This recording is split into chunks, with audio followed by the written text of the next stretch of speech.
Why did you kiss me? I need you to be completely honest with me. If it meant nothing. Arabelle's voice was low, but it cut through the silence like a blade. Her hands were shaking, though she tried to hide it by folding her arms. Mr. Park didn't answer immediately. He just stood there, tall, calm, unreadable, as if her question was something distant, something unimportant. But to her, it was everything. "Answer me," she said again, this time louder. "Was I just part of your plan?" The air between them grew heavy, and just like that, everything that had been building between them began to break. Arabelle never planned to fall into a life like this. In fact, when she first left her home in Africa, she wasn't chasing love, success, or even happiness. She was running from a past that refused to let her breathe, running from a mistake she couldn't undo, running from a message she never opened.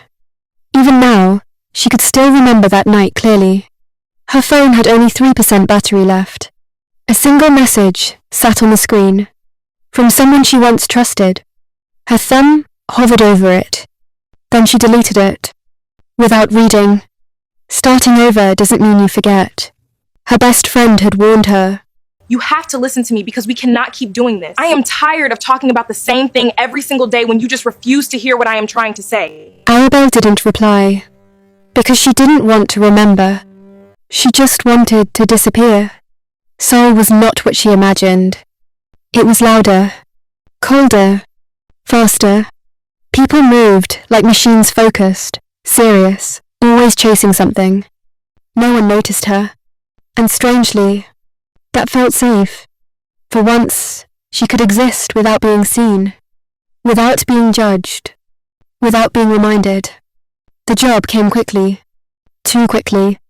"You were recommended," the HR woman said, with a polite smile. Arabelle frowned. "By who?" A small pause. "Mr. Park." The name meant nothing to her, but somehow, it felt heavy, important, like something she should understand, but didn't. The company building was massive. Glass walls, clean floors, quiet energy. It looked perfect. Too perfect. Arabelle adjusted her bag nervously as she walked in. Her heels echoed loudly on the floor. Every step felt like she didn't belong there. And then, she saw him. Mr. Park. He didn't try to stand out. But he did. People moved when he walked past. Voices lowered. Eyes avoided his. Power followed him, without effort. "You're Arabelle." His voice was calm. Certain. Not a question. "Yes," she replied, trying to stay steady. His eyes studied her. Not with kindness. Not with interest. But like he was measuring her. "You work directly under me." Arabelle blinked. "But my role?" "I'm aware of your role." Silence. "Report to my office tomorrow." And just like that, he walked away. No explanation. No discussion. Only control. "You're lucky," someone whispered behind her.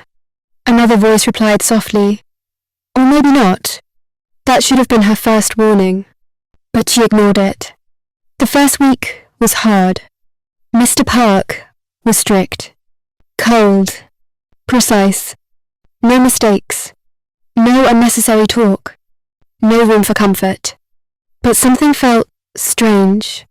He gave her tasks that didn't match her position. Important tasks. Difficult ones.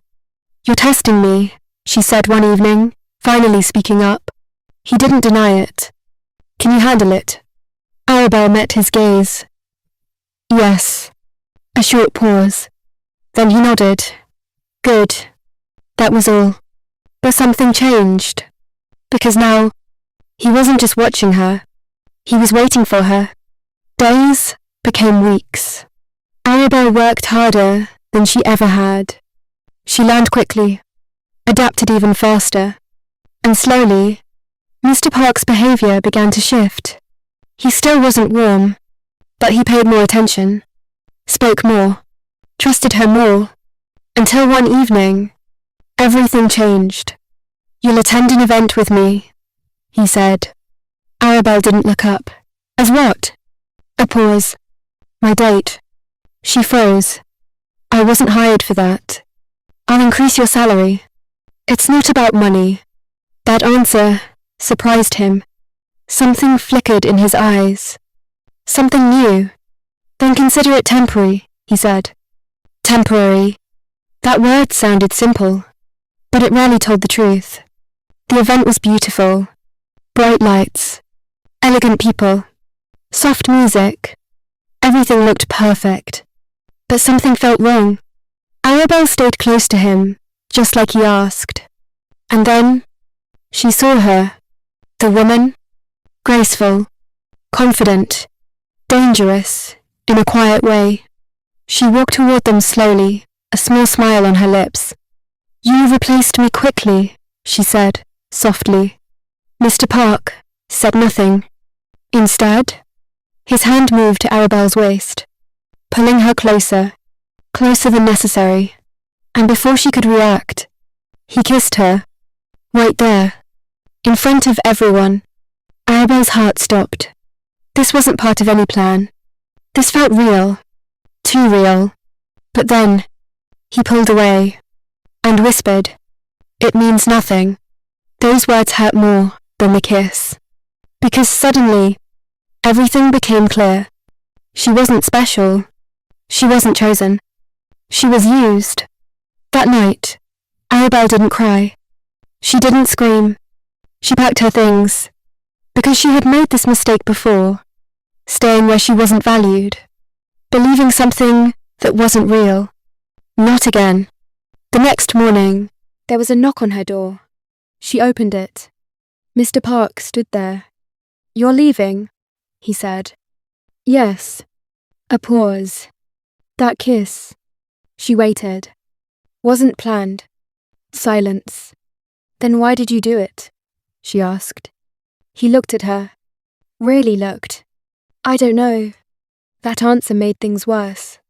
Because confusion can feel honest, even when it leads to pain. Arabelle picked up her bag. "Figure it out," she said, and walked away. But she didn't leave Korea. That was her second mistake. Because staying meant seeing him again. And nothing stayed simple. Work changed. Mr. Park stopped ordering her. He started asking, "Can you handle this?" Not forcing. Respecting. Listening. Even when she challenged him. "You're wrong," she told him once during a meeting. The room went silent.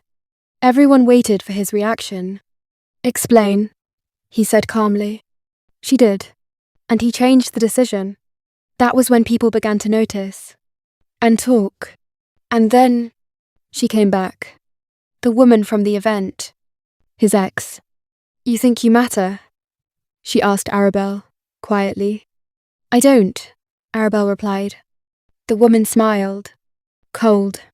"You will," she said. "Just not in the way you expect." That should have been a warning. But Arabelle ignored it. Her third mistake. The truth didn't come loudly. It came slowly. And then, everything broke. One evening, Arabelle walked into his office, without knocking. "I know," she said. Mr. Park looked up. "Know what?" "That I wasn't chosen by chance." Silence. "You picked me. Before I even came here." A pause. "Why?" He didn't answer immediately. Then he said, "Because you wouldn't stay." She frowned. "What?" "You leave when something feels wrong," he said quietly. "You don't tolerate lies." Her chest tightened. "That's why you used me?" "No." He stepped closer. "That's why I trusted you." But it didn't feel like trust. Not with secrets. Not with pain. "You don't trust people," she said. "I don't." "Then don't pretend you trusted me." That hit him. Because it was true. Days passed. Tension grew. And then, the betrayal happened. A confidential report was leaked. Important company data was exposed. Everything pointed to one person. Arabelle. You accessed restricted files, the board said. I didn't, she replied. But the evidence looked real. Too real. She turned to Mr. Park, waiting, hoping, for him to defend her, to say something, anything. But he stayed silent. And that silence broke her. I understand, she said quietly, and walked away. Days later, the truth came out. It wasn't her. It never was. It was planned, carefully, by his ex. But it was too late, because Arabelle was gone. And this time, she didn't look back. Weeks passed, then months. Mr. Park lost something he couldn't control, something he couldn't fix. Her. Until one day, she returned. Not for him, for herself. She looked different, stronger, calmer, untouchable. I heard the truth came out, she said. He nodded. I should have spoken, he admitted. Yes, she replied simply. Silence. I was wrong. I know. Another pause. And the kiss. She looked at him. That wasn't nothing, he said. This time, she believed him. But belief wasn't enough anymore. Some things don't get a second chance, she said softly. He didn't argue, because now, he understood. Arabelle didn't stay. But she didn't run either, because this time, she wasn't escaping. She was choosing. And maybe that was the real lesson. Love doesn't always fail because of mistakes. Sometimes, it fails because someone stayed silent when they should have spoken, and by the time they find their voice, the other person has already learned how to walk away.